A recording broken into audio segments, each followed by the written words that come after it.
and welcome to episode 148 of The Eldritch Podblast. I am Margaret. I am Jack. Oh my god, and you... Oh my god, who are you? Wait, Hi, hello. How's it going? How are we doing? How are you feeling? Thursday. Yeah. Yep. We're recording Thursdays before Mondays. Yep, we're recording it backwards because that's just how the cookie crumbles sometimes. That's just logistics. Yeah, let's go. What do you know about logistics? What do you know about logistics? You got a logistics degree? Yeah. I don't believe it. I don't believe it. I don't believe it. I don't believe it. We do. I've got a logistics degree. Yep. Given to me via the entity. Oh, yes. Yeah. For all my hard logistical work. Yes, indeed. Indeed. So, I don't want to hear it. No. In fact, yeah, certainly don't. Yeah. What about that? Yeah, I couldn't want to hear it any less, actually. You got a logistics degree? Don't care. Are you telling me about you? Don't care. Nah. Stop listening. How are you doing? Hi. It feels like forever since we recorded. It feels like a long time. You know what? It's because we didn't stream Tuesday for us at the time we're recording. Yeah, not last for you. week. Yeah, it feels like we've had absolutely ages away. Yeah. Because you have to think normally it's broken up by like a few days, but this time it's been like a whole week since we've done anything. Yeah. Which is wild. Thank you so much to everyone who I know you guys would always be fine with us taking a day off. But thank you. We needed the little break. We did. It just gets to a point where you do so much stuff. Yeah. Naturally, you just have to have a break. And it was better to cancel the Tuesday stream as opposed to like a Friday or Sunday stream. Because, you know, the Tuesday stream is where we play World of Warcraft at other games. Yeah, and just hang. Yeah, and just hang. So it was easier to cancel that than the main stream. Yeah, not for you. Not for you. Well, we're streaming tomorrow. Calm down. For you. But tonight I would die because it's Friday. We're streaming tonight. Yeah, I'm really which is looking gonna be forward good to fun. it. Yeah, I'm really looking forward to it. Talking about streaming. Yeah. Might as well get on to our first topic. Yeah. What's the first topic? The Crit Awards. Oh my god! Oh! Margaret will put a little... That was a good segue. Thank you yes, so much. yes, Thank you. I am a yes. professional podcaster. I do this twice a week. Yes. I'm here all the time. Yes. On this channel. Yes. It's I am one of the two people here. Yeah. Well, no. One of the three. Entity. The dog. The dog, yeah. Dog. Makes far too many appearances, sadly. Yes. Good segue, Jack. Thank you very much. If you didn't know, we are the finalists in the Crit Awards for the best upcoming Twitch channel. Don't know how that happened. Yeah. Well, it happened because you voted for us. Because of you. A big thank you to you for voting for us. Indeed. But your hard work is not done yet. I require more of you. Oh my god. Take your logistics degree. Take your logistics degree and work put it out to what good use by voting for us in the Crit Awards. Thank you very much for getting us to this point. If you want us to potentially be winners, please consider going and voting for us. There's a bunch of other great content creators, from dice makers to actual players, all sorts. Hey, sorry. I know Jack, it's been a while. I know. I'm sorry. It's been a while. So consider going and voting for us, or going to vote for any other content creators that you really love in that space. Yes. The link is in the description. So thank you very much for that. Voting closes Sunday, July the 7th. Yeah. So there's a little while left. Yes, please go show us some love, and again, show other creators you love in this space some love too. The Crit Awards celebrates everyone in the TTRPG scene. It's a really wonderful showcase of creators who just love the hobby. Yeah. And it's a beautiful thing. So thank you so very much again for getting us to the point of being finalists. Yeah. And yes, please vote for us. And really appreciate it. We'll see what it would be crazy to win. It would. Obviously, if we don't, congratulations to the winner. Of course, absolutely. But man, that would be sick. Yeah, that'd be cool. It was crazy enough being nominated as a winner. Even being in the running for it, I know. It is genuinely crazy enough. Yeah, I agree. I completely agree. Yeah. So yeah, please go take a look. The link is in the description. The next thing, well, the lack of Tuesday stream was not for naught. I must say. Not for naught. Not for naught. We were like, let's take a rest day, and then we were like, let's work instead, actually. But yeah. It was on Patreon. It was on Patreon. I'm sure, to be fair, again, we're filming these backwards, so you will have heard it in Monday's episode. This is probably just a repeat of what you're hearing on Mondays. Of what you're hearing on Monday. But we are launching a Patreon actually very, very, very soon. It's incoming. It's actually, very soon. Actually, unbelievably soon. Unbelievably soon. Actually, I can't believe how soon it is.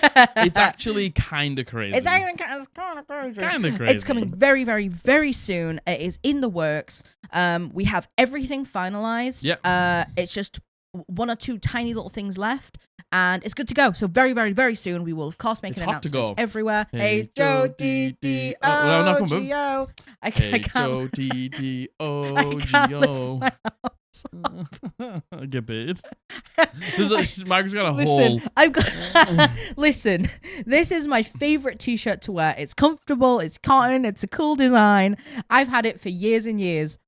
Do I have a massive hole in the armpit? Yeah. Potentially. I do, actually. And did I say before this, I'm not going to mention it? Yeah, I did. But I did bait you. You did. I want to bait do you. the hot to go dance, but I can't But I because can't. I'm trying to keep this. Well, I'll do it for you. Yeah. Hey. H-O-T-T-O-G-O. You can take I don't know the rest of it. hot to go. I don't know if there is anymore. Well, no, That's the well, only bit I no. did. Yeah, well, it is. It is. You can take me hot to go. Oh, Yep. damn.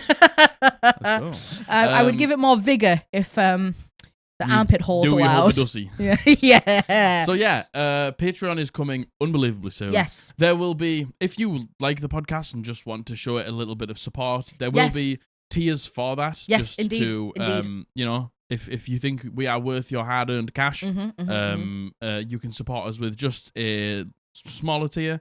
But as the tiers go up, there is more bits of content. Yes. But we'll go through it fully the day that it launches. Indeed, indeed. And absolutely no obligation. It doesn't matter how affordable a tier is. If you can't afford it, you can't afford it. And you being here is enough. So thank you very much. And yeah, you'll see. You'll see. You'll see. You'll see. We'll talk about it properly when we launch it. Flipping Oh my God. Dog had the vet round the other day. Dog had the vet round. Had a little bit of antibiotics. Yeah, got some Apoquel. He's at the age now where it's easier to just pay a little bit more money and get the vet to come here.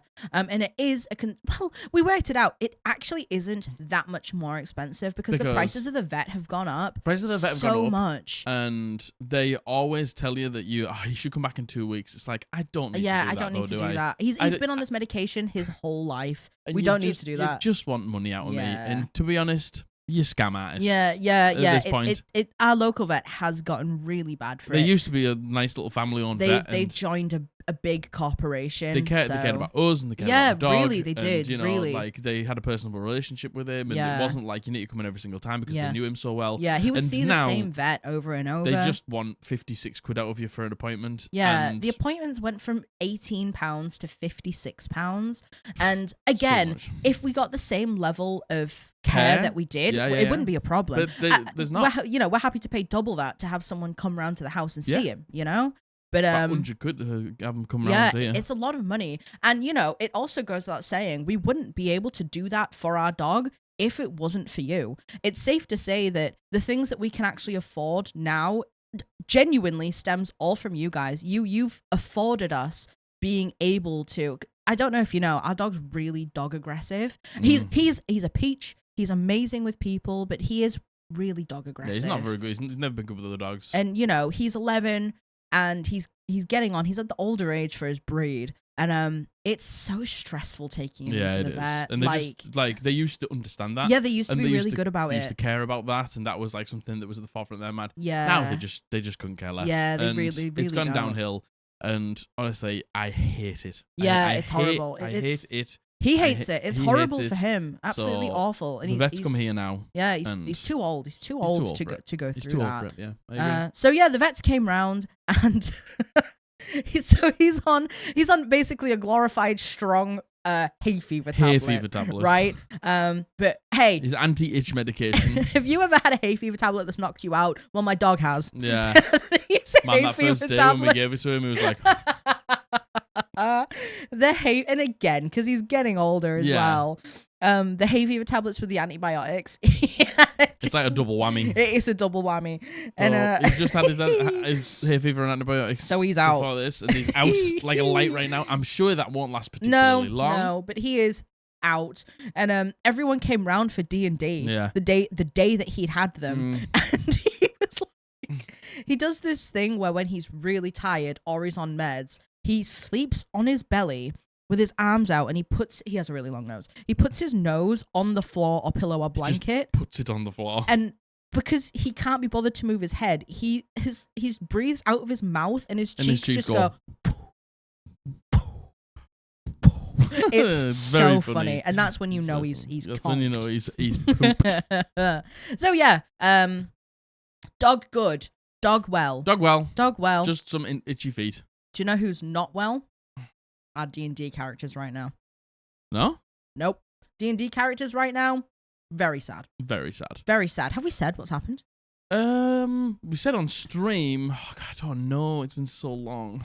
I think we did. We talked about it. We lost Avalo. Yeah, We lost Avalo. Josh's character has departed. Yep, we lost him. He our first character death ever. I'm sorry if we've mentioned this before, but he sacrificed himself to save his wife, put himself in a precarious situation he could not get out of. Yeah. And it wasn't like that's it, he's gone. It's like he was put in the position that she was in. Yeah. And she was like maintaining something to help a lot of people, and he put himself in that situation, so he was maintaining it. He's nowhere near as switched powerful places, as she is. and he's not as powerful as she is. So he, basically they went and did the last things that they needed to do in this area, so he could then just let go. Yep. And last session he did let go, and that was like the final narrative, like any last words sort of thing. Yeah. And it was sad. It was very sad. It was very sad. There was not a dry eye in the house, to be honest with you. We all cried.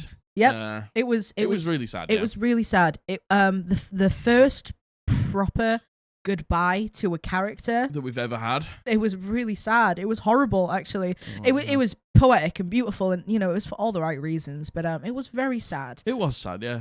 It was tough for all of us, and man, I was like, I put the song on, like I picked some sad music, and it was right at the end of the session. I planned it to be like the last thing that we did. We also nearly had a TPK. That's conjecture. That's conjecture. I put a really hard fight in this area. Yep, hardest fight we've had so far. And it was Josh's new character's first fight. He did great. He did great. He got one of the. There was two enemies, and he got one of the killing blows. He did great.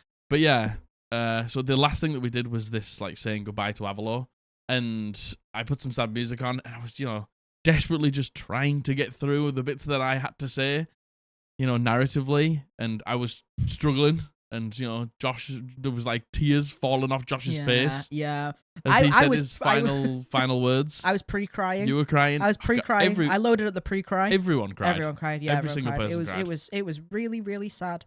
But I'm sure Abby will say she didn't, but she did. Oh, sure, she did. Oh, she did. Well, you know what? You want to hear more about that? Catch us on Patreon. Catch us on Patreon, because we will get there eventually. We will. We definitely will. And we can all cry together. As we will be putting campaign updates in Patreon content. Indeed. So look out for that coming very soon. Come join us on Twitch on Tuesdays, Fridays, and Sundays. Yes. Like the video, comment, subscribe, ring the bell, pick up some merch if you want to grab some merch, Clogging Time merch. Yeah. T-shirt with holes in it. Yeah. www.eldritchpodblast.co.uk. All that good stuff. The new player's handbook got announced. Oh yeah. Mm-hmm, yeah. We won't be talking about that here. We'll probably be talking that on stream tonight. Yeah. Oh, but I'm excited. Yeah. I know there's so many great systems coming out and stuff like that, but I can't help but get excited for D&D. Yeah, of course. Why I do this. Of course. Yeah, D&D's our preferred system. That's so play. No, naturally, very, very exciting. Very, some really very, cool very looking exciting. changes to a lot of classes. Yeah, indeed. Looks cool. I'm trying to think of anything else. That's about it, really, isn't it? That's about it. Yeah, that's about it. This one's for you. Yeah, cheers. Logistics degree. Cheers to you and your logistics degree. Congratulations. So, with that being said, should we get into topic? Let's do it, baby. All right. Well, as you can see, we are doing this month on r/D&D Reddit. Let's go. Again, I've said it so many times. One of my favorite episodes. I love just. This is my favorite episode. Yeah, just skulking around Reddit. Reacting to all sorts of different bits of content and what people get up to and their home games and art and stuff. It's why we made the channel. Yeah, definitely. I think we love a good. We love a good reacting to Reddit posts. Yeah, yeah. It's like what this channel was born from. Yeah, a reaction channel. Let's go. Reaction channel. Yeah. But like giving You saw my hole. Does that? Ooh. Ooh. Ooh. Ooh. Ooh. Ooh. You saw the pit hole. Ooh, that's still not good, is it? Ooh. Ooh. Ooh, sorry about that. Yeah, anyway. Let's get this topic, I guess. Let's go. All right. So, this first one.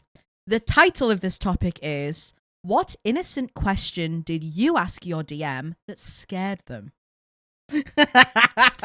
Innocent question you asked your DM that scared them. Ruminate on this. I want to hear yours as well. I'm trying to think of mine. Well, let me go through some of these examples. I know one. Yeah. I know one. Would you like to say yours No, first? No, I'll go later. Okay, all right, okay. So, the first comment on this is, where's the kid? Asked by the most murder hobo player I have ever seen. Where's the kid? Where's the kid? Turned out he just wanted to make sure the kid was safe. But I was sweating for a moment. But I did shit my pants very, very, very slightly. Where's the kid? Where's the kid? Where's the kid? Tell me where the kid is, DM. Where's the kid? Where's and the then kid? being like, what are they going to do?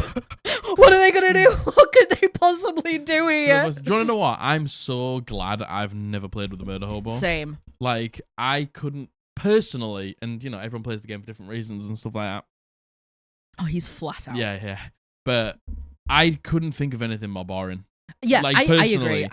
I just feel like it would be so tough to engage in anything, knowing that at any moment, if you said something that this player didn't like, they'd just kill the NPC. Yeah, I agree. And the thing is, we've heard from close friends who played with murder hobos once how awkward it was, because so awkward. I feel like it puts the DM in a really difficult position as well, because you basically either have to never put in there's a fly gone.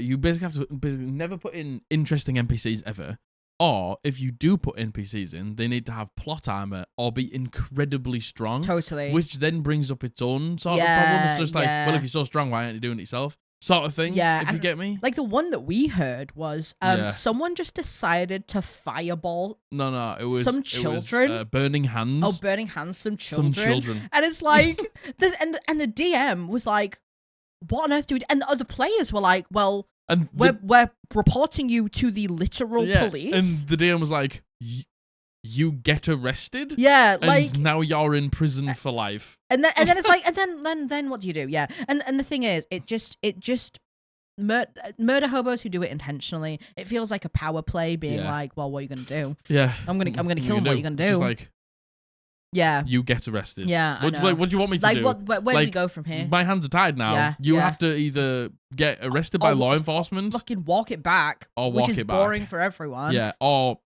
you're now which is boring for everyone. Or we just have to kill you. Yeah. Because, boring for everyone. Yeah. Indeed. It's just the worst. Yeah. Where's the child? Where's the child? So where's the child? Hey, so where's on the child? that note, so where's the child? Where's the child? Where's the child? Just want to talk. DM? Where's the child? Tell me where the child is. Where's the child? I've completely forgot to actually read the opening post to this. I just read the title. Oh, go on then. So the opening post is, ask the DM if my druid, who is male, could wild shape into a female beast. He looked extremely apprehensive and asked why. I told him it's because the female Steeder, the Underdark spider. Is it really called a Steeder? I don't know. The female Steeder has an ability to leap 90 feet, which the male Steeder doesn't have. Yeah, it doesn't. Fuck men. The DM allowed me to wild shape into a female Steeder, and crazy leaping ensued. The background info to this was 8+ years ago, before Steeder from Out of the Abyss was changed from a beast to a monstrosity. Also, my question didn't spook the DM due to any social or political views he had. He just knows D&D players and was worried that my ask might bring in Rule 34 territory. Rule 34? Mm-hmm. What's Rule 34? You can fuck it. If it lives, you can probably fuck it. Great. There's probably some nasty shit on the internet out there. Yeah. And again, you know what? I fully understand the DM being like, why? I mean, yeah, because the thing is, if you don't know, like in the monster manual, there's not a lot of like gender locked abilities. Yeah. You know, you've got like the Gynosphinx and is it the Androsphinx? Yeah. I can't remember what they're both called. Yeah. Androsphinx and Androsphinx are the guy. Yeah, there's, Yeah. the Sphinxes. They are like gendered yeah. and put into Boo! like this is what one does, this is what the other does, and stuff like that. But apart from that, I can't really think of many others that actually have like gender locked abilities. Yeah. So if the DM doesn't know, because they might not, they'd be like, why? Why? Tell me why. Yeah, why? Before I let you do this, Yeah. you tell me why. I completely forgot to read that first one. Oh, very good. The next one is... That's so fair, by the way. Oh, yeah. That is so fair. Yeah, being like, why? Why? When your DM looks at you and goes, why? You know you're either onto a banger or you're going to say something so ridiculously stupid. Yeah. The next one is, what are they wearing? Was asked to me by one of my players. My first thought was they were going to try hitting on them or it was some weird flirty thing. Nope. Heat metal. Heat metal. Let's go. Yeah, Nope. Heat metal. The age-old heat metal. Yes. Heat metal. Guards in the town. Is it metal armor? Yeah. Heat metal. Heat metal. Heat metal. Hit them with a heat metal. Consider the metal heated. What are they wearing? Again, can completely understand and see it. And the way, like, what are they wearing? What are they wearing? What are they wearing? What are DM? DM. What are they wearing? What are they wearing, no? Again, for the DM to be like, why? You need to tell me exactly why right now. No, heat metal. And you know what? Heat metal preferred. Yeah. Probably. Heat metal almost certainly preferred to the former. To hitting on them. Yeah. Burn them alive. Yeah. Quick, please. Burn them alive. Sear their flesh from the bone. Sear their flesh from the bone before we hit on them. What do we reckon? The next one is, so the dragon is only large, right? Choke slam that thing out of the fucking sky. You can grapple a creature one size larger, so the fact it was only large was the only way it was possible. Yeah. See, it's things like that. It's things like that, and it's usually Josh. Yeah. And it'll be like, so this thing is this, right, Jack? And I'm like, yeah. Why?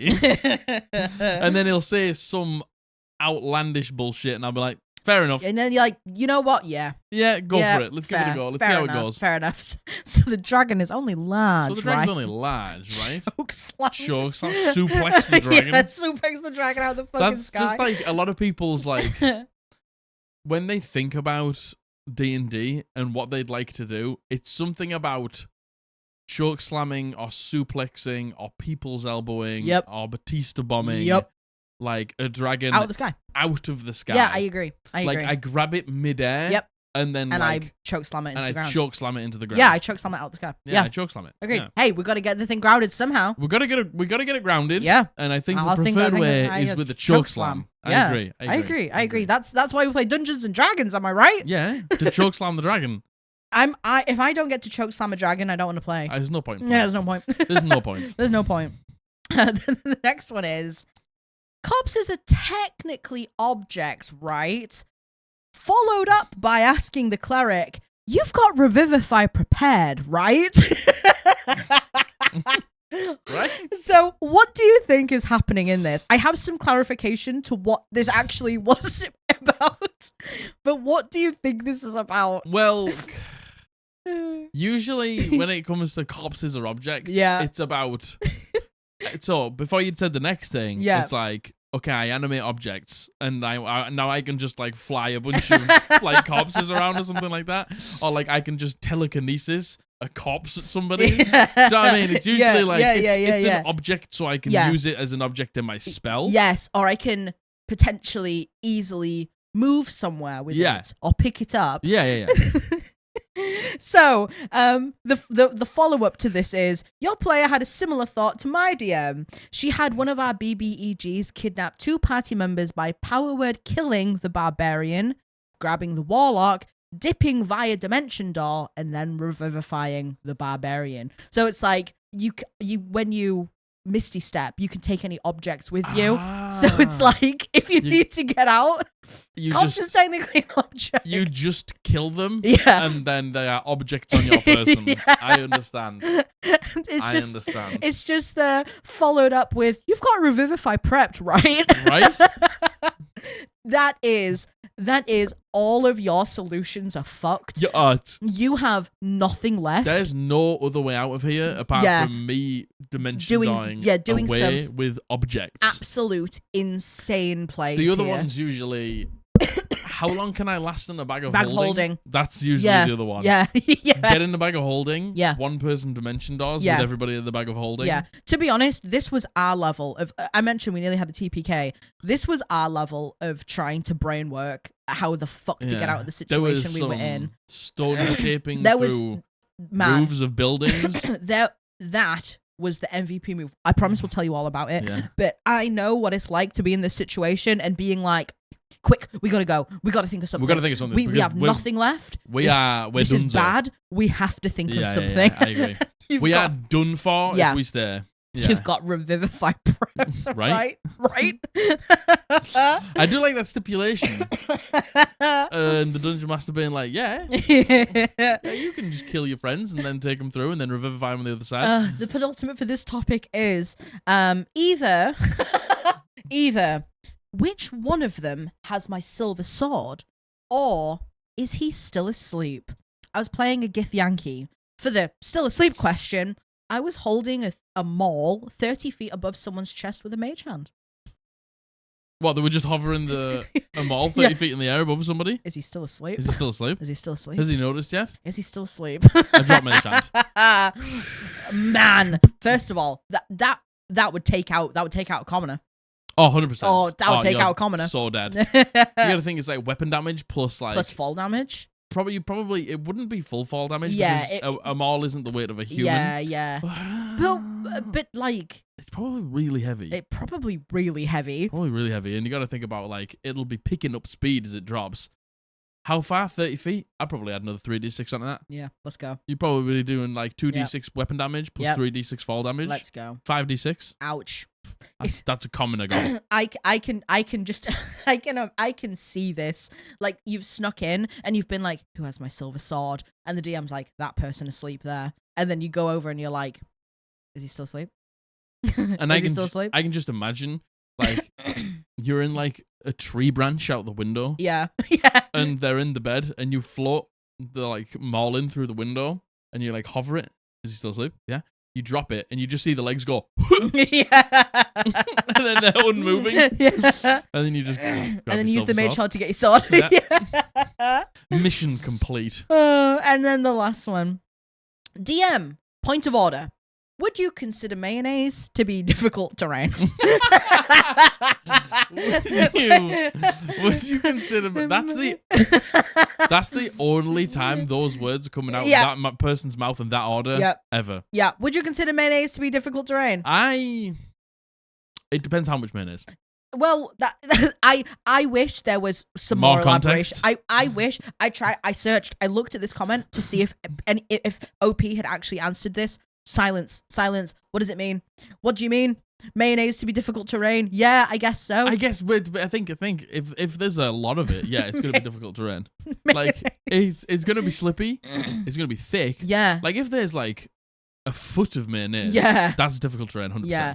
Even if it's just like a coating on the floor. I don't think it would be difficult terrain. I would maybe leave that to like if you move more than a certain amount of feet. Yeah. You roll a percentile, and then if you get a certain percentile, you slip and fall. Yeah. Something like that. Do you know what I mean? Something that's like, if it happens, it's so low chance that it's funny. Yeah, mayonnaise, difficult terrain. Who knew? Point of order, Dungeon Master. Point of order. Mayonnaise, difficult terrain. This is why I love Dungeons and Dragons, man. I know. What about you? What's something that we've said that's put the fear of God into you? I don't think it's something you've asked me. Yeah. It's something that it was the first ever campaign that I ran. Yeah. You know exactly what I'm going to say. No. You don't? I don't, actually. It was the first ever campaign I ran, and there was just a number of things that just fit together perfectly for one moment that I was just not expecting. And it just set, oh my God. It set me up for a lifetime of just never being... I can never be prepared. I know exactly what you're Basically, talking about. I gave them a magical potion thing that by the way, there's a new cauldron spell in D&D 1 D&D. Yep. This looks really cool. You can basically conjure a cauldron and then people can pick out 5 potions of like a That's certain cool. rarity, That's which is cool. really cool. Is It's it a magic item or a spell? It's a spell. It's a 6th level spell. And I think if they add some cool new potions into the game, I think it'll be pretty worth. Because if you go to bed and you don't have... Yeah, you have a spell slot open. You just like whip it up. Yeah. I don't think they last forever. Yeah. But I still think it's a cool idea. And I think, even I think the using it thematics like of it is if really you know cool. you're going to go into a big fight, it's probably worth it, right? Yeah, 100%. But anyway, I gave my party a magical item that basically allowed them at dawn to roll on a table of all of the potions in the game, and they'd get that potion. Yep. On that morning, they rolled a potion of Storm Giant Strength, which I don't know if all of you know, that's like a 30 strength score. It's a big or big something item. like that. It's like a high 20 end strength score. And my paladin rolled it, Josh, and we'd got to a place where there was a really old tomb, and somebody was buried in there that was like really end game. And Josh was like, we were just, wandering around the graveyard. Sense? Yeah, and he sensed something in the tomb, and but it was supposed to be like they get here, nothing really happens. But it's just a marker to come back It's to. like foreshadowing for later in the game. It would come in later in the game for them to be like, fuck, we need to go back to that tomb. And then Josh goes, I drink the potion of Storm Giant Strength, and my beginner DM brain was going, Well, because we were like, okay, Jack wouldn't have said we have, because your verbatim, you get a warm, friendly feeling from the tomb. So we were like, this is good. We need to get in there right now, because Jack wouldn't have said it if. But then I obviously didn't expect Josh to be like, I divine sense, and then he divine sense. Yeah. And then he got a warm, friendly feeling. Yeah. And then he drank the potion of Storm Giant Strength. There was a sequence of events leading up to it. Yeah. We had tried everything. And we were not getting the hint. Which is, what I wanted them. I wanted them to try and fail at this point. Yeah. Because it was like did not get the hint. A come back here later sort of thing. And I can't even remember what we did. We did 5 different things, and then we were just like, drink the potion, Josh. And I was like, drink it. Drink the potion. Go on, drink it. I was starting to be like, okay. And I was like, I'm locking it behind a high strength. Yeah, and you told save. us, you said what the save was. I was like, the DC is 30. Yeah. I was like, the DC is 30. Yep. It is impossible. Yep. But it's not impossible because Josh has the potion of giant strength, which I didn't account for because that's a randomly rolled magic item at the beginning of the day. So he drinks the thing, like somebody gives him guidance, he rolls a natural 20, and he just pops this fucking doom right open. And I'm like, guess we're ending the session then. Guess we're going here now. And that was just, and that taught me to expect the unexpected. Yes, yeah, I'm sure it did, Jack. And it's like you can never prepare for that. Nope. And at that point, I just trusted myself to just be like, if I put something in front of them, I've got to expect them to just do it. Totally. They'll find a fucking way to do it. Or someone will use their critical thinking and be like, maybe we'll come back. No, we won't. No, we have no critical thinking when it comes to D&D at all. Actually, none. You won't. And you know what? The other one that I can think of is when in the second campaign with Abby, when she was like, she was a blood cleric, so she could connect with someone she had the blood of.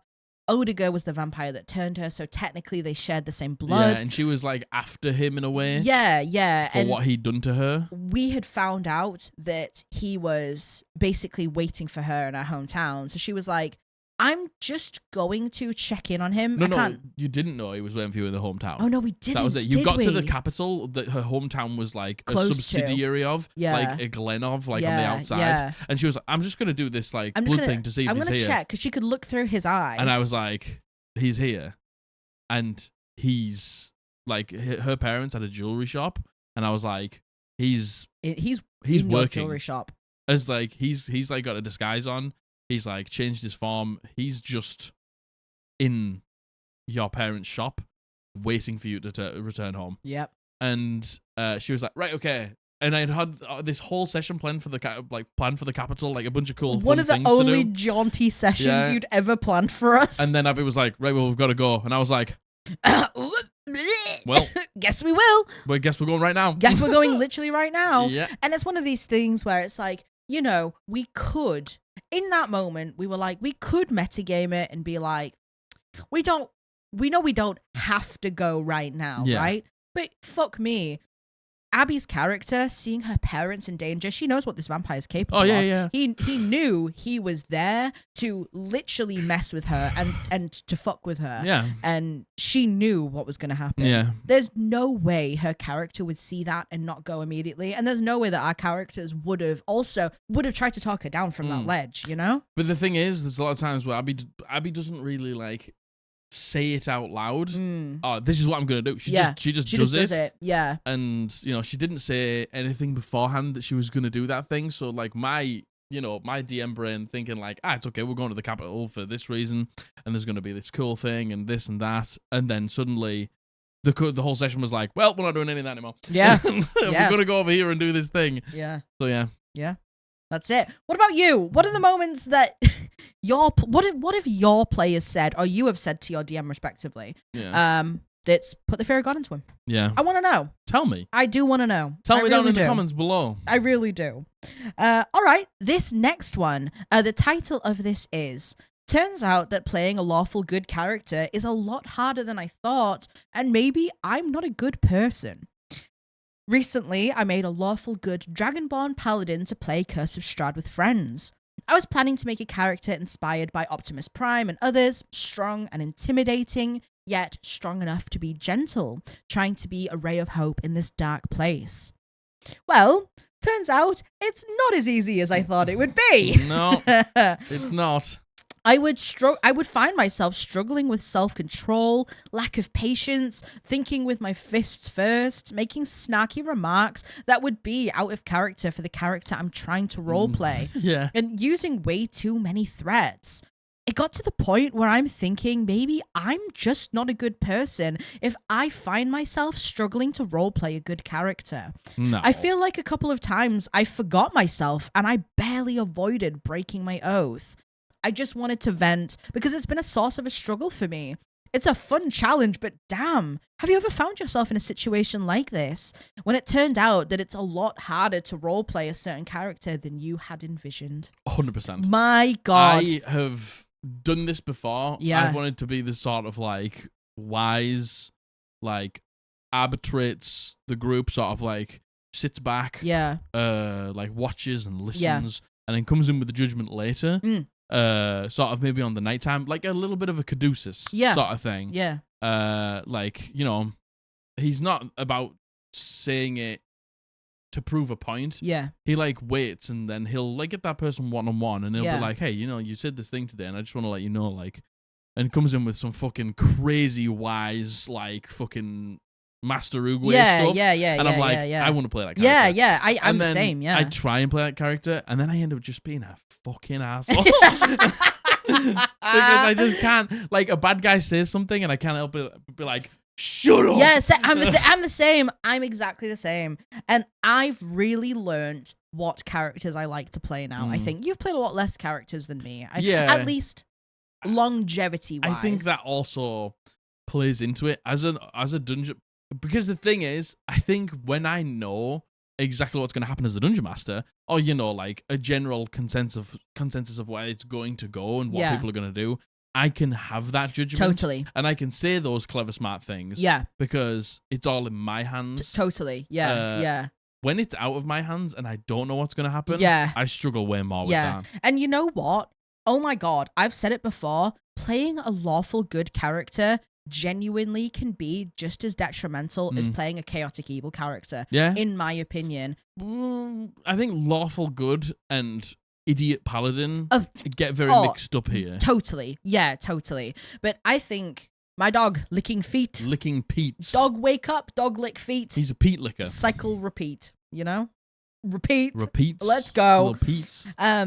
What was I saying? That lawful good is as difficult as playing as a chaotic evil because, again, lawful good, especially if you really lean into the lawfulness, it's like you're not going to want to go around and fight. You're not going to want to have to. You're going to be like pacifist. You're going to be like pacifist. Yeah, which you can totally do, by the way. I don't even think it's pacifist. It's like you never want to like truly kill. Yeah, and there's going to be players in your party who are going to be different to you. Yeah. And lawful good, to me at least, and how I've witnessed lawful good is lawful good wants to stop everyone around them doing anything that isn't lawful good. Yeah, which is just... It's so hard to deal with. It can just sap a lot of fun out of the game. It really saps You a know, lot if of you want to fun be a out of little the bit game. cheeky and a little bit fun and stuff like that, and you might want to steal something, but it's not like a massive deal. Yeah, You know, at yeah. the beginning of campaigns, a lot of people are in their like, you know, they could be grumpy teenage arc. Yeah. It's like you aren't the finished product at the Yeah. beginning of a campaign. Yeah. And I think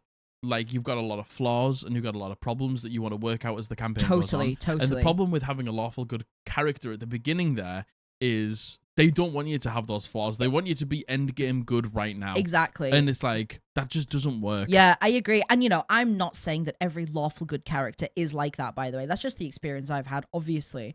And, like, it's kind of similar to, like, the lone wolf thing, right? When you play a lawful good character and you really try to stick to it, and it's like OP says here, like the self-control, thinking with my fists, making remarks, even just role-playing and threatening. That's you.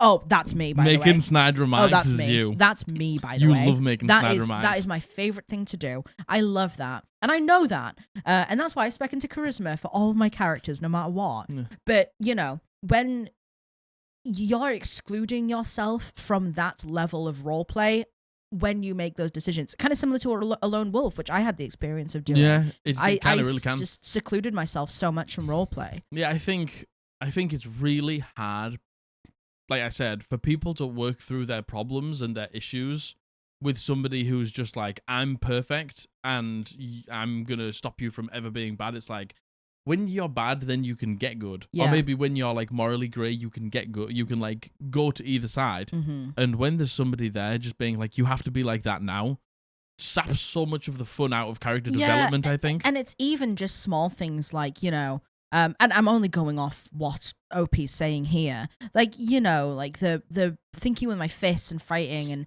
you know, having to coax a character into doing something over and over and over again is exhausting. It is no matter exhausting. what, it is exhausting. It's so exhausting. And the thing is, again, you can 100% play a lawful good character that's nothing like that. Yeah, like that's the thing. Is like when we're talking about lawful good, it's just like I follow the law and I think in only good terms. Yeah. It's And like I only want to you help. can- Yeah. Like lawful good characters can be very nuanced. Yeah, I and agree. be very, you know, they don't just have that sort of like by the book. I only do things for the good of Christ. Totally, it sort of mentality. can be very joyful to Yeah, be it can around. just be yeah. joyful. It's just totally. like they see their friends having fun and they want to like, you know, enforce that. Yeah. And, you know, maybe the wisdom can come in later. Yeah, Do you know what I yeah. mean? Like maybe a caduceus sort of angle. I think a lot of anything lawful actually is kind of hard in a D&D campaign, just because again it's a game and there's things you're going to have to do that you could never do in real life. And you know, OP saying like, I'm worried I'm a bad person. Absolutely not. Good God, no. Your D&D character, listen, your D&D character, you're a Dragonborn paladin. You're not a Dragonborn paladin. You're a human person who lives on this earth. Yeah. And you have to abide by these rules and laws that we live in because that's how society works. It do be a society. We do be in a society, We do be living though. in a society, though. So, you know, absolutely not. This does not make you a bad person. No. It's just, you know, there's different ways of the world in a game, Yeah.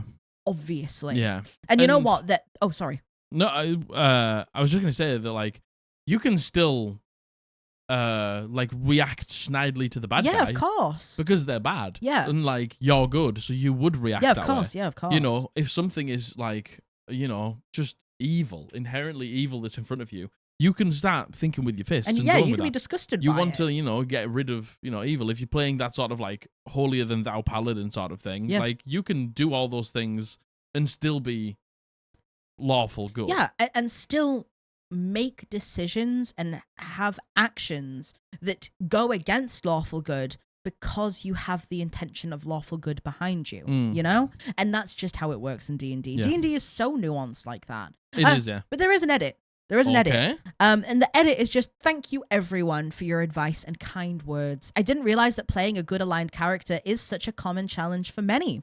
I will not drop the character or change his alignment and oath because I want to see where it goes. And even if I become an evil oath breaker, the whole thing is an exciting challenge. Oh. So that's wow. nice and positive. People being nice on the I internet. know, you know what? I know.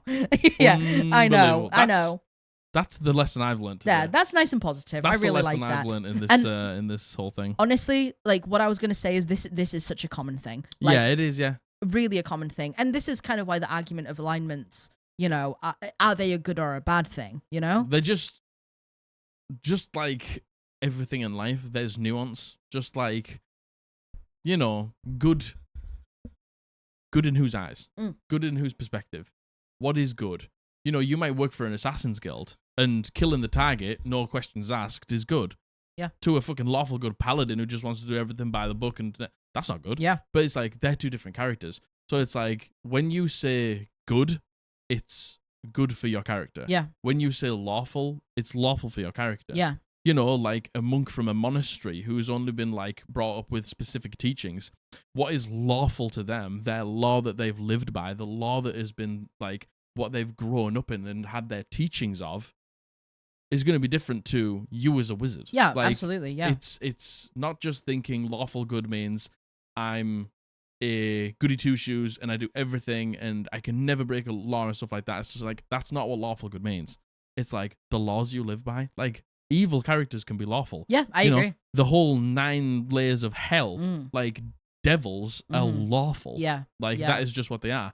Demons are chaotic. Yeah. Like, it's just, I feel like we just take lawful good and it only means one thing. And it's just like, it means a different thing to every single person. Yeah, and at different points, and like to different people at different points in their journey as well. 100%. I think, and you know, I think alignment is fine. I normally. When I think of a character, I do normally consider an alignment. I know not everyone does. I know a lot of people do. It's like a personal thing, but I think as long as you're approaching it with nuance, I feel like that could be said for a lot of things in life, though, and that's right? it. It's just like, you know, I think every single person considers alignment every time they make a decision. Yeah. And they make different decisions based on their character. I hate rich people. So when I'm a really nice person, except from when I see a rich person, I really hate them and I'm going to kill them.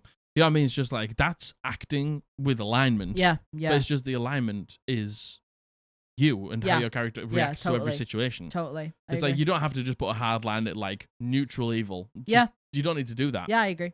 You just don't need to do that. I agree. I agree. OP, I'm really glad you were supported. Yeah. And that is by people on the internet. Very normal thing. Very, very normal, by the way. Playing a lawful good character is hard. It is hard. It is hard. Especially when there's a lack of nuance going on. Yeah. And I'm excited to see where OP goes. Yeah, I hope it goes well, OP. Yeah, indeed. This next one, we're coming up to the few last ones. This is just a quick one, and it's titled, I bound my 3-year-long campaign notes into a book for my players. And this is cute. This is the bound book. First of all, how professional does that look?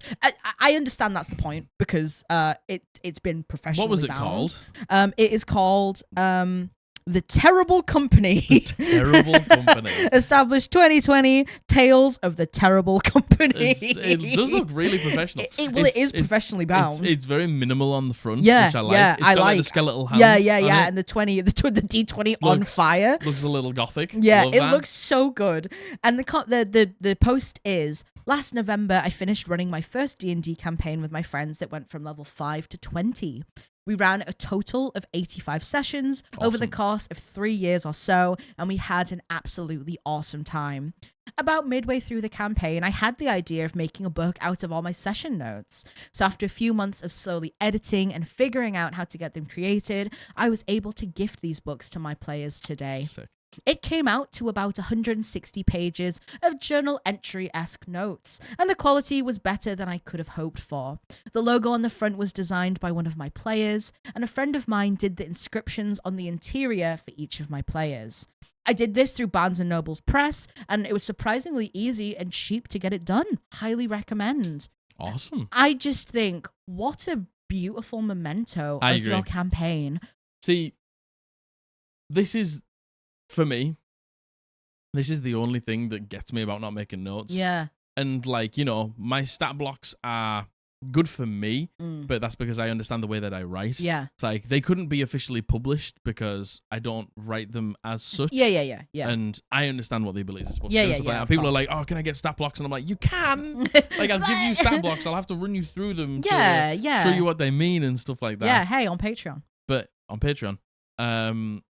But, you know, like, when it comes to the end of the campaign, I can't do this. Because I Yeah. don't make... And that's the only thing that upsets me about, like, I don't really do session notes. It's all up here. Yeah. Well, a lot of people don't. You know, I think that's fair. A lot of people don't, to be fair. But, like, you have... I admire your passion. Me too. I admire your dedication. Me too. I admire your love for the game. Yeah, I think this is cool. a really special gift, Yeah. I think. Like, I would love something like this. And I take notes. I could compile something. And they're insane, batshit crazy notes, and they wouldn't make any sense.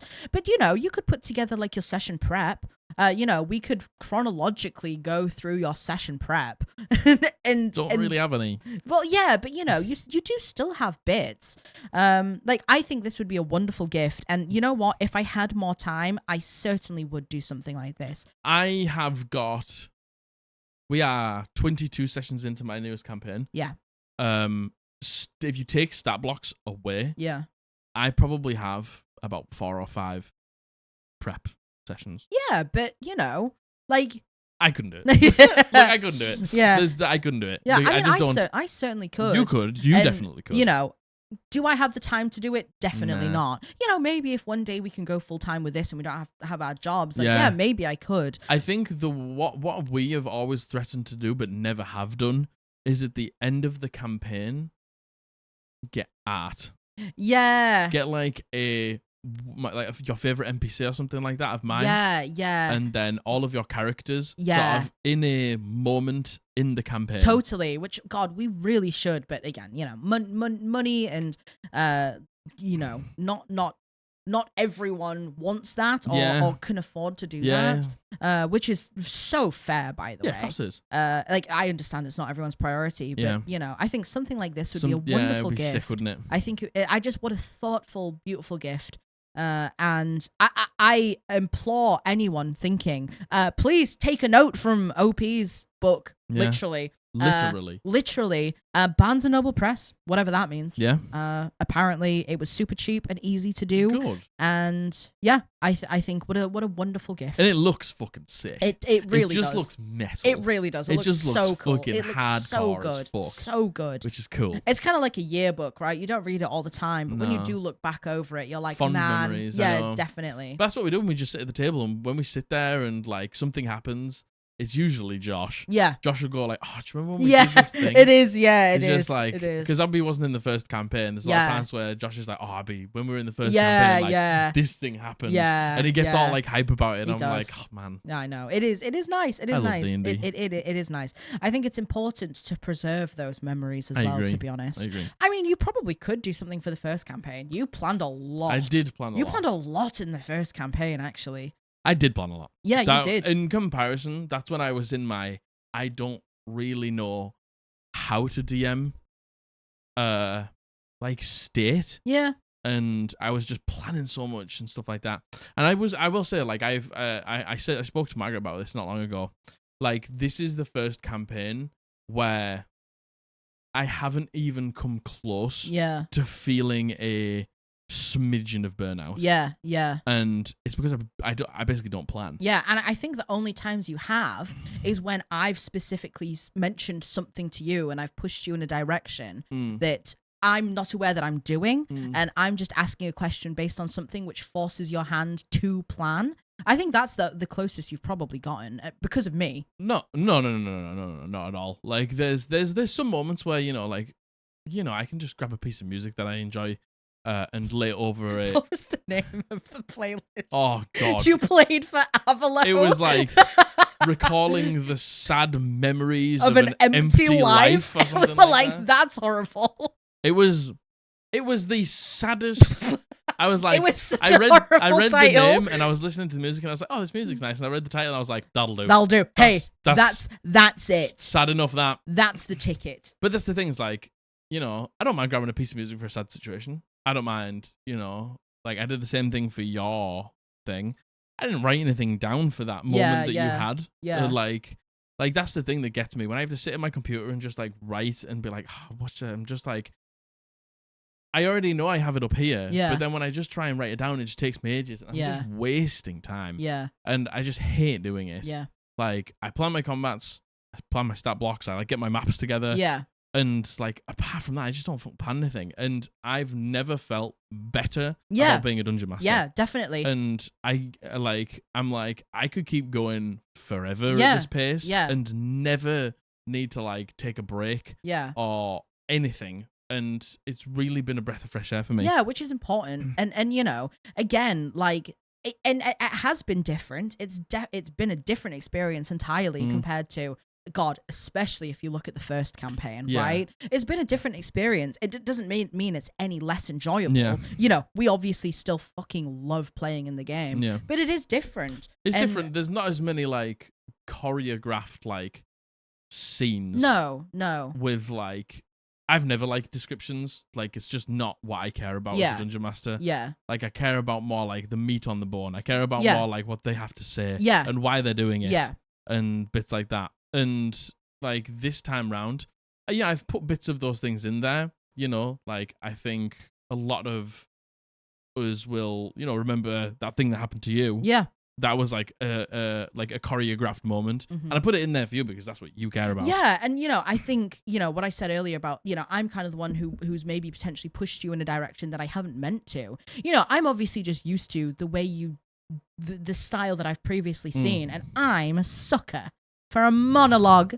I love a monologue. I love a choreographed moment, and you are incredible at doing them. And I hadn't realized stupidly, which is my own fault. I didn't realize, you know, that you hadn't been doing those things. And I was like, oh, he's saving them. And I remember I brought it up to you and I was like, hey, like, are you going to do these things? And I remember it was a moment where we were both like, oh, you just don't DM like that anymore. Yeah, my DM style has just evolved as time's gone on.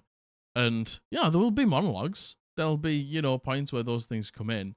But I think it's been like, it's weird with this campaign. This campaign is different on so many levels from what I've done before. Yeah. For so many reasons. Like, truly, in this campaign, there isn't a single BBEG. No. And it's like there's a lot of bad people. That's the thing. There's a lot of bad people because like in a situation like this where there's almost like a cataclysm. Yeah, and like laws gone out of the window. Yeah, it's like, of course there's not just going to be one person. Yeah. There's going to be a bunch of people who think that they're right. Yeah. And a bunch of people who think they've got the fix. Yeah. And a bunch of people who are like, I'm going to be the, like, you might think I'm the bad top guy, dog. but actually I'm the good guy. Yeah. Like, there's a number of people like that. And there's been a lot of build-up. Really. Like, we've set the groundwork. I said this in the last session that we actually did.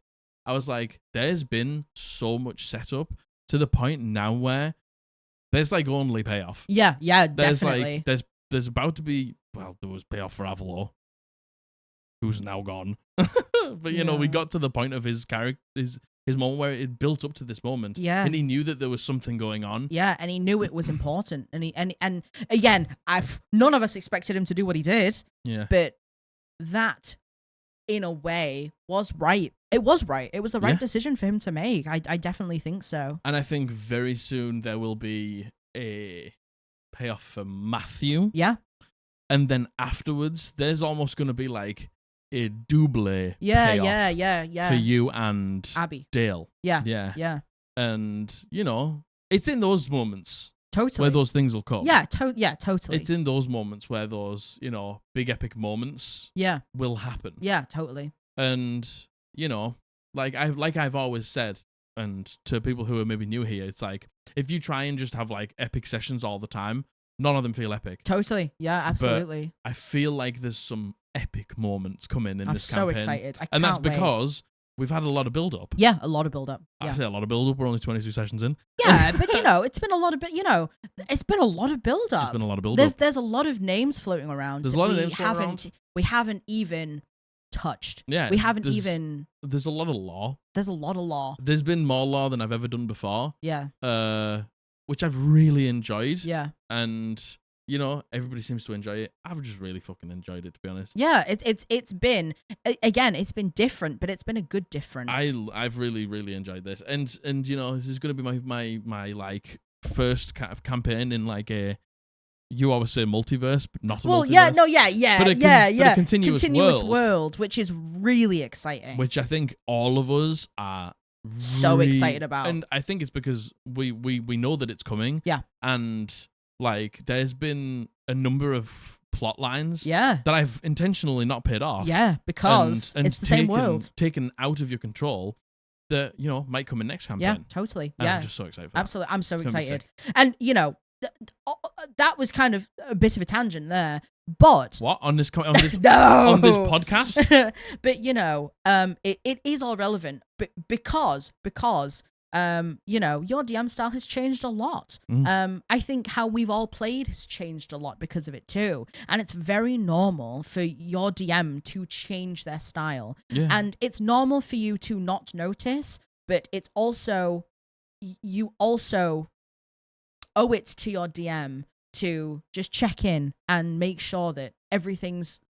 I don't really know what I'm saying here, but if I hadn't have checked in with you, I don't think I would have been on the same page as you. And I think that's important to do. To be on the same page, yeah. Yeah. And, I think, like, it's tough, isn't it? Because I would love to give you exactly what you wanted every single session and, have those, like, monologues and like epic moments. I don't want that every session. Trust me. Like when it's just like, but the thing is, if I do that, I'll burn myself out. Exactly. And if I burn myself out, then we won't be playing D&D at all. Well, exactly. And I don't want that. Yeah, no, exactly. Like I've come close to doing in the last 2 campaigns. There's been moments where I wanted to give up. Yeah, there has been. There's been moments where I've been like, I can't be bothered with this anymore. It's too much. I just want to like hang it up. Yeah. And just like call it quits. And I just haven't had that this time. Yeah. And for me, that's more important personally. And I know that sounds selfish, but it's like, to me, that's more important than giving me what I want, which I agree. I agree. Because, I fully agree. No, because I am still going to give you those things. Yeah, but they're going to be more few and far between. Yeah, no, I fully agree. I couldn't agree more. I think it's more important for you to be able to run a game and every week for us, and me be able to. The thing is, it's not even compromise because I still love the game. Yeah. But it's just being able to understand that I'm not going to get those things. Yeah. And then just coming to terms with it. It's as simple as that. No. Yeah, but I think maybe you think I want these things all the time, and my god, I know you don't. I know you don't. I really don't. I know you don't. But there has been a lack of those things in the campaign, and you know what? If I hadn't have checked in with you, I think this is really important to have the communication with your DM. Yeah. And maybe just on a level of being a partner, right? It's if I hadn't have checked in with you, that could have potentially spiraled into something else. Yeah. Like potentially maybe something negative. Yeah. And let's be honest, the conversation turned negative when we first talked about it. Yeah, it did. And it was a difficult conversation because we weren't on the same page. We weren't on the same page, and this is the thing. It's like, DMs are always like, it's so tough because, man, we're going off on a funk tangent. Yeah, I know. Yeah. But it's so tough because we always talk about like a big thing in DMing in dungeon mastering conversations that come up is imposter syndrome. Yeah, definitely. And the thing is, for me, I'm at the point in my DMing career where I know that my players like my game because we're 3 campaigns deep and and they still cheer when they fucking kill bad guys. And they talk about it all the time in the message during the week. And Margaret's always talking about what's going to happen with at the end of the campaign with Blythe. And like she's talking about her next character. And it's just like they obviously enjoy the game enough to want to do that. Yeah, of course. And so for me, now I just need to enjoy it. Exactly. It's like. And this is the thing. Everyone's always like, oh, yeah, stars and wishes, stars and wishes, stars and wishes. It's like, I get that. That's a great tool. But what about the Dungeon Master? Like, where's the stars and wishes for the Dungeon Master? Do you know what I mean? No. Everyone's like, stars and wishes, what do you want to see more of in the game? Yeah. And it's like, if I did that from you, like, that would inevitably end up with more planning for me. if I was to take on what people wanted. Oh, It's just right. like, where's that for the Dungeon Master? Yeah. Oh, well, I think that for the Dungeon Master is the open and honest conversation. Which I think Yeah. a lot of tables do lack. Yeah, And then- and to be fair, you know, you've only had this conversation with me because we're betrothed to be wed. Yeah, and yeah, you know, yeah. we live with each other, so of course we're going to have these conversations. Mm. While you haven't had any of these conversations with the rest of the group, but No. I don't necessarily. I mean, you obviously, if you wanted to, you could. Yeah. But I think that the kind of the payoff of that understanding comes from the conversations, right? Yeah, and the thing is, I always like I'm not like shy to ask. You know, it's like, you know, we had the conversation in the session like a lot of time, like a little bit ago. It's like we have had less combats in this campaign, Yeah, and I said that out loud, and I was like, I hope everyone's okay with that, and everyone was like, yeah. Like it's not a problem at all. And I was like, there's been a lot more like focused on like storytelling and lore. yeah, and, definitely. Like, build up and everyone was like, yeah, it's been really like good, and I've really enjoyed it. Yeah, this campaign's been different from the start, though. It's been, yeah. I think as a dungeon master, you get to the point where you're like, I'm just gonna do something different. Yeah, Like I'm just gonna try something different. well, I think again it was different because we had the one shot. Yeah. So we all had a incredibly strong understanding of the world from literally like even before the campaign started. Yeah. You know, Yeah. like the campaign's been different because of all of these things. I agree. I think. Yeah. It's been great. Yeah. I've really enjoyed it, and I've never felt better as a dungeon master. And I think like for me, you know, and I'm not saying the players should never get what they want. You know, like Stars and Wishes is a great thing for a dungeon master to understand their table. We recommend Stars and Wishes all I the time. recommend That's it all not the time. we're not saying that I'm not it's saying not that a you good. shouldn't. No. I'm not saying that you shouldn't, but I'm just saying I think there's some times where like what the dungeon master wants. Yeah. You know, as long as they're running, you know, a nice, polite, not hateful game for their table. Yeah. You know, because so many of us like fucking stop DMing from burnout. Totally. Oh my And god. I think that's because and imposter syndrome. And I think that's because there's not enough people out there talking about what the dungeon master wants. Totally. I agree. And the thing is, it's one of these things where the dungeon master, you know, it shouldn't be a hierarchy. I don't think it shouldn't be. But, you know, a lot of tables, the DM is the head of the table. The DM's the person who calls the shots. The DM's the person. If the DM doesn't plan, you're not going to have a session to go to. Yeah. The DM holds a far more responsibility, I think, than a player I agree. does. And that's the thing. It's just like the DM has got to have a want and stuff to do it, to turn up to the table. And if they don't, there is no game to run. Yeah, like you totally. you just don't run the game. Totally. So yeah, I just want to let you all know that as a dungeon master to you, all the feelings that you're feeling are very valid, and there is a way for you to plan, and there is a way for you to not get burnout. It's going to take you a little bit of time to get there, but we all get there in the end. Definitely. And it took me, and I know you all seem to, you know, covet me as this like really great dungeon master, and like I really thank you for that. But even I struggle with like imposter syndrome and being almost feeling ashamed to be like, I don't even want to fucking play this game anymore. Oh yeah, but because I love D&D. Yeah, but that is just human nature. Yeah. That's how it is. That's human nature. And you know, as a player as well, check in on your DM. Yeah. Check in and see how they're doing. And you know what? If you want something, ask them. But if they say no, you have to accept it. Yeah. Right? And like it took me 3 years? Yeah. To get to this point. Yeah, it did, yeah. So it's like, don't be upset if you aren't there yet. You will find that like balance of what is perfect for you. And when you do it, it'll be brilliant. And, you know, try and persevere together. Yeah, I very, very much agree. And Stars and Wishes genuinely are great. They are. Oh, they're brilliant. Brilliant, yeah. And I think, I never thought of it as in, then it's more work for the DM. Yeah. But at the same time, there's some DMs who fucking love planning. Like it's all they want to do with the week. Yeah, they just love can't it. wait to get to the day of planning to think about what they're going to give their party. And it's going to be so good. And it's just like, I have the same thing, but I just don't sit at my computer and do it. Yeah, I just sit downstairs put a video on, and then I don't watch any of the video, and I sit there and daydream about my campaign, about what I'm going to do next session. And, that's just how I plan. Yeah, I think it's really important to have this open communication and honest communication. And, it's hard. It is hard. It's hard to have these conversations, especially when you're not meeting, when you're not meeting in the middle, but you always do. In the end, you always do be in the middle. And I have fucking no idea how we got onto that. How did we even get onto that? How did we even Wow, get that here? was a really long conversation. It's good, though. It was a good... No, yeah. It's good because it's a conversation that, I feel like maybe people do shy away from. I agree. Even if they don't shy away from it, I think we're in a very specific situation. Because we live together. Because we live together. And we love each other. Yeah, well, exactly. And, if there's something that maybe we're not seeing... Like, I think we both see that and then ends up having a conversation. Yeah, and it's very easy for us to communicate. No, easy is not the right word. It's very readily available for us to communicate. Yes, exactly. Yeah. It's very, for me, it's very easy to communicate. And I also think another thing is, you've been working really hard on learning how to communicate. And, the thing, it's relevant because D&D is such a huge part of your life and my life and our combined lives. It's really important to communicate how you're actually feeling.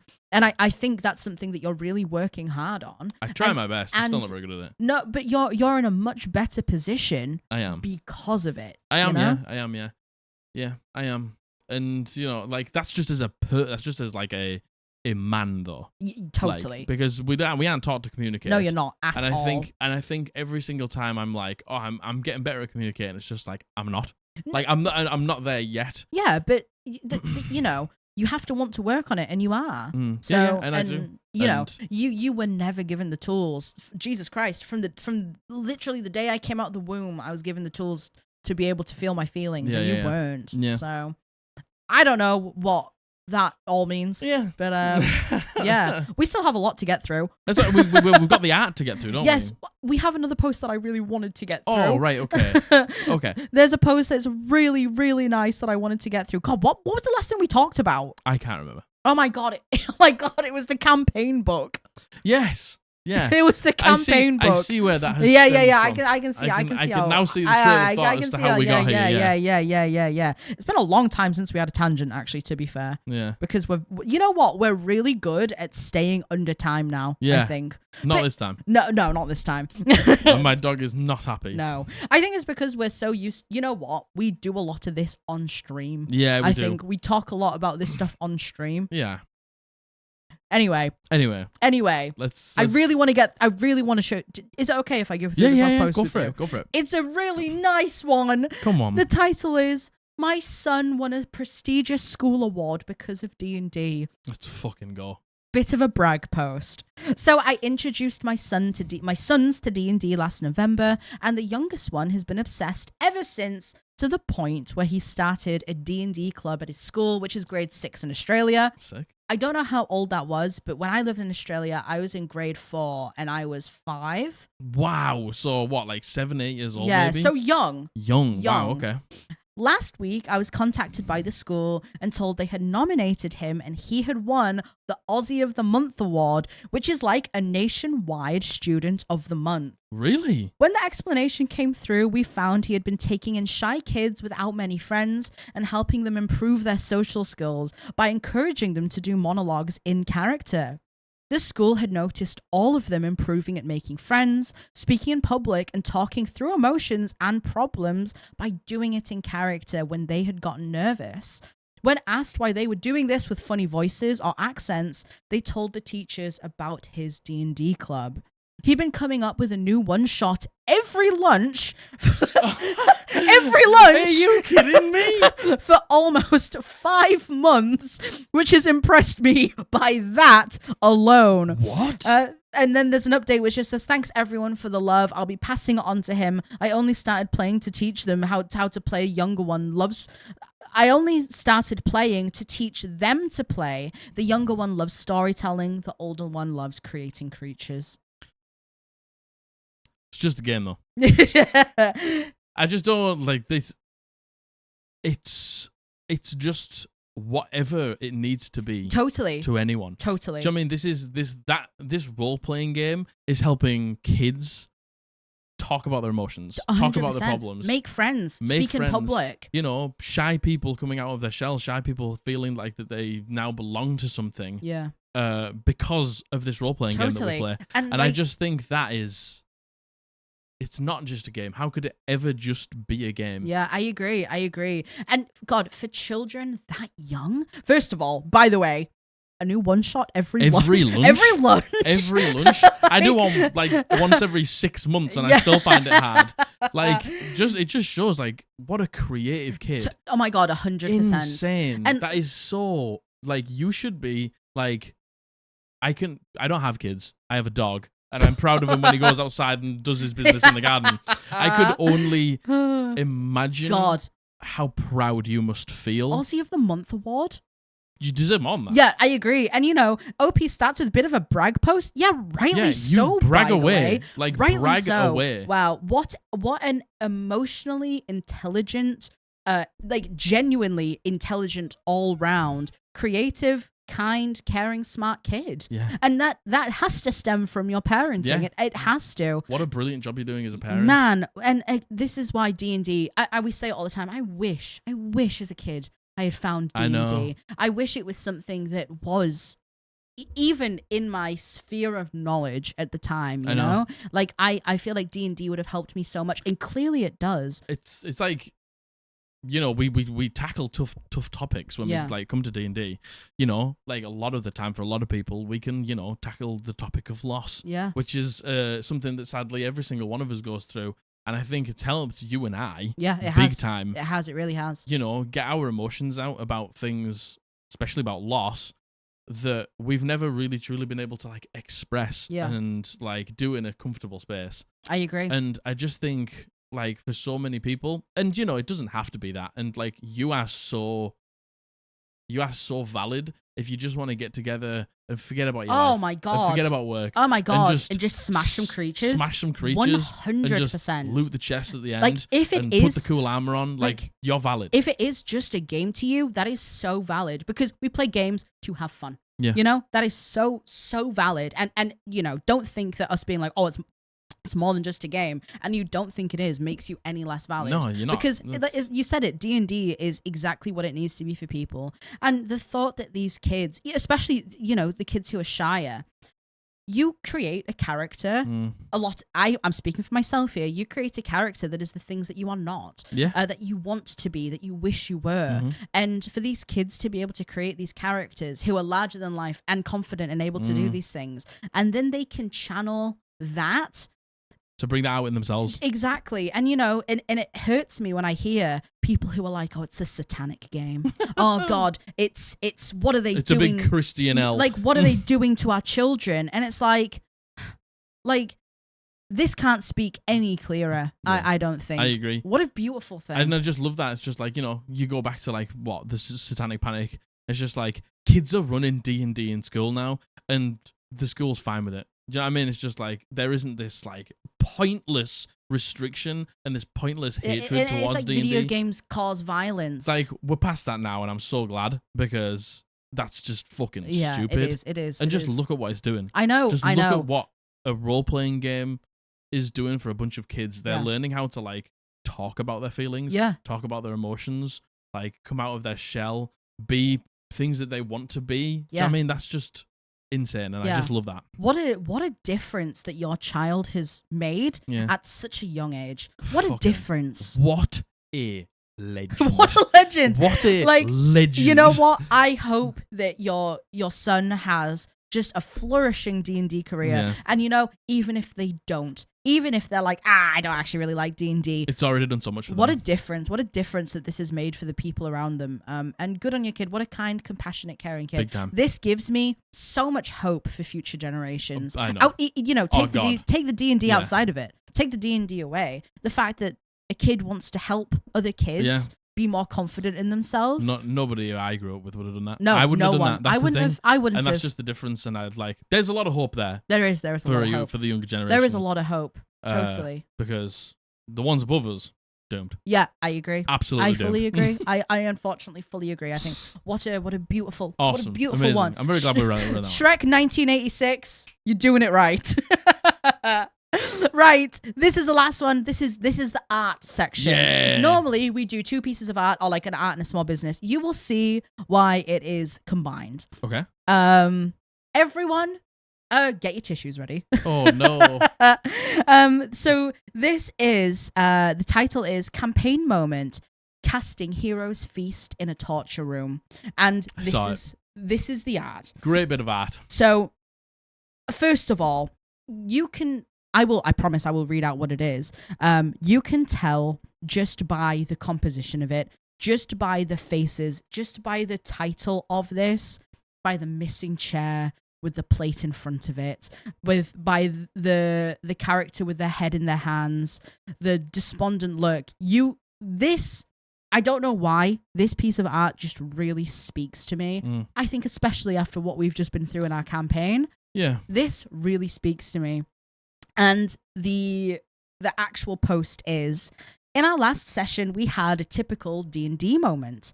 Our cleric decided to cast Hero's Feast when we were hiding out in an old abandoned torture room. A few sessions ago, our monk died. We went on a mission to get him revived, which brought us all to the Shadowfell. Because the Shadowfell wipes its butt with the laws of time and space, we eventually found ourselves in the torture room where our dear monk friend was captured a while back. When we exited that room, we immediately walked into a bog-filled swamp with dead bodies. We knew we were close to the place we needed to be. We knew we really needed that boon from Hero's Feast to have a better chance at survival. We knew we had to make that choice. So we chose the less disgusting option as the venue for our feast. This drawing is the portrayal of the sadness, shock, desperation, and exhaustion that our characters were feeling, while we, the players, were laughing our asses off at the ridiculousness of the situation. And then they said, we were successful in reviving our friend, though. Yay! Go. And I this piece of art, God, after hearing that, it just speaks volumes, doesn't it? It does, yeah. And, because we've just had a character die in our game. Who was also our monk. Who was also our monk. Who was also a tabaxi. Who was also a tabaxi. It speaks to you, doesn't it? And it's just like, that piece of art just makes you feel a certain way. It does. It really does. And it's just like, I miss Avalo. Yeah. I think he was a great character, and I think it really, like... It's tough, isn't it? Because, like, I think Josh really played Avalo well and loved the concept of it. Yeah. And, I think it would feel worse for me if it was me that took Avalo from him. Totally. But, which I sort of did narratively. It was like, I put him in a situation where he felt like he had to do that. But he made the decision. It was his for himself. decision. Yeah, and it was the right decision. It was the right decision. I don't know. It's different. Just hits different. It's different. And, that moment of like, God, this is really inappropriate. We shouldn't be doing this. Shouldn't really be having a hero's feast in the Shadowfell, in a torture room. Yeah, we don't feel like heroes. We lost our friend. Yeah. We don't deserve this meal. We shouldn't have this meal without him. We shouldn't be doing it here. But being like, we need to. Yeah. We need to. There's no way we don't do it with it. And it's just that awkwardness and that somberness. I just think this artist, KymmaLabeija, has absolutely captured this. KymmaLabeija, I think, is... Have we done another one of their pieces of art before? Well, no, but we were, and that's a good segue into... Professional podcast. The last episode we'd seen, obviously we go through a lot of art. This was one we were going to put in, and it was of the moment that the monk was disintegrated, the Tabaxi monk. Okay. So that's why we recognize the name. So the second piece of art I would like to show is the same artist the moment before this of the monk. And the title is my husband's character just became our first PC death in our multi-year campaign. Man. And this is the art. You know what? I don't think actually the first post mentioned that the monk was a tabaxi. I just had that info. So the thing is, when you actually look like what a diverse artist, by the way. Yeah. You look at the two I different know. styles. Yeah, I know. And you're I like, know. oh, it must be two different artists. Yeah, I know. Because I saw the both pieces of art, but didn't realize they were linked. Yeah, yeah. So insane. Yeah. Like the ink, sort of like almost like when you drop ink in water, like washing away. I think is very poetic. Do you know why? No. Our dear kitty rogue / monk got disintegrated. Oh, yeah, I knew that. You man, this all happened during a beholder fight. However, it was not the beholder that did him in, but it was a sentient spellbook that had betrayed us. We maneuvered so tactically around the beholder, none of us saw this coming. I drew Asher as he was. Determined. Oh, and you can see it. You can see it. Oh, man. And just rest in dust, little kitty. We will find a way to get you back. And they did. Yay! Man. And I don't know if this just hits so hard because Avalo was a tabaxi monk as well. And he was very determined. And he died determined. Yeah. And he died for a reason that he really cared about. He sacrificed himself for the woman he loved. For the woman that he loved. And I just love, like, to me, when I look at that picture, I don't know, I'm feeling quite poetic today. Like, when you start a character, you usually start with pencil on paper. Yeah. And then you might get to the point where you get to, like, pen on paper when you start to finalize it. Yeah, yeah. And just seeing that character, like, wash away into the ink that it was drawn of, just poetic in so many ways. Man, I love that. And man, I can just picture it. You know, I drew Asher as he was, determined. And, you know, this tabaxi literally being disintegrated into nothing and just not faltering. Man, this is why I love D&D. And God, doesn't that make the Heroes Feast image hurt even more? Does that not make it hurt even more? It does, yeah. Man, first of all, oh God, I'd do anything to be an artist. To be able to put these moments and memorialize them in art is so special. I agree. And I just think, what? I'm so fucking glad you got him back. Oh my God. So am I. Oh man, KymmaLabeija, what a absolutely gorgeous. Brilliant. Of course, we will link down this artist down below. If we can find any of their social media links, of course we will. Great job. Brilliant job. I think we all have this Heroes Feast moment. Oh yeah, I agree. We all have this moment where things are so fucked. Where do you go from here? Yeah. What a beautiful one. Bottom of the barrel.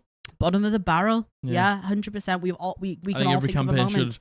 Every campaign should have that moment. Yeah, I very much agree. In my opinion. Yeah, obviously, no, I agree. You don't have to agree. I agree. But like, I think that makes the highs and the ends feel so big when you've come from this moment. Yeah, totally.